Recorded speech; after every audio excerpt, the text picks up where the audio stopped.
గోంది ప్రకాష్ గారు, ఇప్పుడు జగన్మోహన్ రెడ్డి గారు మొన్న ఎన్నికల్లో ఓడిపోవడానికి ప్రధానమైన కారణం వాలంటీర్ల వ్యవస్థ అనేది ఆ పార్టీ మాజీ ఎమ్మెల్యే గోపిరెడ్డి శ్రీనివాసరెడ్డి, నరసరావుపేట మాజీ ఎమ్మెల్యే ఆయన చెబుతున్నాడు. మీకు ఏమనిపిస్తుంది ఇటువంటి వ్యాఖ్యలు? మనం కూడా మాట్లాడుకున్నాము.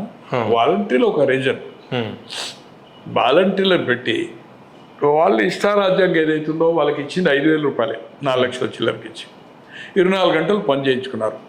చాలామంది మిస్యూజ్ చేశారు. ఏదైతుందో పెన్షన్ల కడ కానీ ఇది కానీ డబ్బులు కానీ అప్లికేషన్ కడ కూడా డబ్బులు తీసుకున్నట్టుగా అయింది. కొందరిని ఎమ్మెల్యేలు అంటే ఏదన్నా ఉంటే ఎవరైనా కానీ ఒక శాసనసభ్యుడు ఏం కోరుకుంటాడంటే రెవెన్యూ పోలీస్ గతంలో పూర్వం, ఇప్పుడు రిజిస్ట్రారు, వెహికల్ ఇన్స్పెక్టరు ఎవరు సంబంధం లేదు, వాళ్ళు ఎవరైనా మామూలు తీసుకుంటారు, ఎవరికైనా ఒకటే సేమ్ థింగ్ పర్సంటేజ్.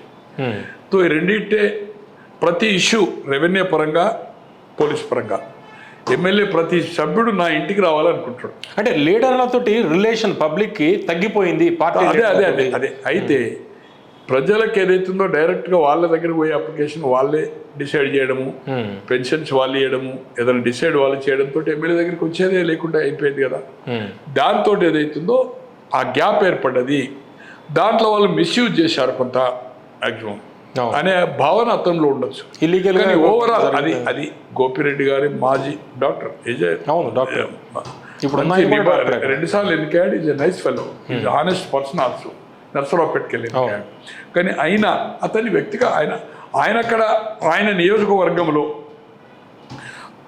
ఎవరైతే గ్రామ వాళ్ళు ఉన్నారో వాలంటీర్స్ ఉన్నారో వాళ్ళ వలన అతను నష్టపోయి ఉంటాడు కనుక అతని మొత్తం రాష్ట్రం అంతా వాళ్ళ వల్లే ఓడిపోయింది అంటున్నాడు. చంద్రబాబు లాంటి వాళ్ళు వాళ్ళకి జీతాలు కూడా పెంచి కంటిన్యూ చేస్తాం, వాళ్ళ 10,000 ఇస్తాను. అవును, అటువంటి తీసి అది కాని పని మనం చెప్పుకున్నాం. ఇంకోటి సార్, అక్కడ ఒక్క కారణం కాదు, శిశుపాల వధ ఏదైతుందో ఎట్లయితే 100 తప్పులైన తర్వాత ఎట్లయితే శిరచ్ఛేదం అని చెప్పాడు, అట్లా నెంబర్ ఆఫ్ లిక్కరు, వివేకం వాళ్ళ బాబాయ్ మర్డర్ దాని ఇష్యూ, చెల్లిని దూరం చేయడము, తల్లిది లాట్ ఆఫ్ అంటే ఎమ్మెల్యేలు విచ్చలవిడిగా అవుతుందో ఇసుక మట్టి దోపిడీ, తర్వాత ప్రజలతో మమేకం కాకపోవడము, ఓన్లీ నవరత్నాల మీదనే డిపెండ్ అయ్యి ఏ ఒక్క కొత్త పరిశ్రమ రాలే, ఉద్యోగాలు రాలే. తర్వాత ఏదైతుందో కరప్షన్ గ్రామ లెవెల్లో ఏ రెవెన్యూ లెవెల్ కానీ ఎక్కడ కానీ కరప్షన్ తగ్గలేదు, డెవలప్మెంట్. తర్వాత చెప్పుకునే నాదుడే లేదు, ఎమ్మెల్యేకే మంత్రికే సీఎం ఇంటర్వ్యూ లేదు, వీళ్ళ దగ్గర పోతే దిక్కు లేదు. ఇప్పుడు ఎమ్మెల్యేతో కన్వీనియంట్ కాకపోతే మంత్రి దగ్గర ఉంటాడు, మంత్రి లేకపోతే ముఖ్యమంత్రి పోతాడు. అటువంటిది నువ్వు 2010 నుంచి అప్ టు 19th పవర్ వచ్చే వరకు 360 రోజులు ప్రజల్లో ఉన్నావు. 24 గంటలు ఊర్లో ఉన్నా, జిల్లాలో ఉన్నా, ఎక్కడ ఉన్నా నిత్యం అందుబాటులో కొన్ని వేల మంది కలిసినాం. అటువంటిది ముఖ్యమంత్రి అయినా గయం మీ అంత పాలన చేసినాం, ఓ కోట కట్టుకున్నాం. తో లిక్కర్ కూడా చాలా అంటే చాలా డ్యామేజ్ అయిపోయింది. ల్యాండ్ రిజిస్ట్రేషన్ మీద ఫోటో అది కూడా లేదు.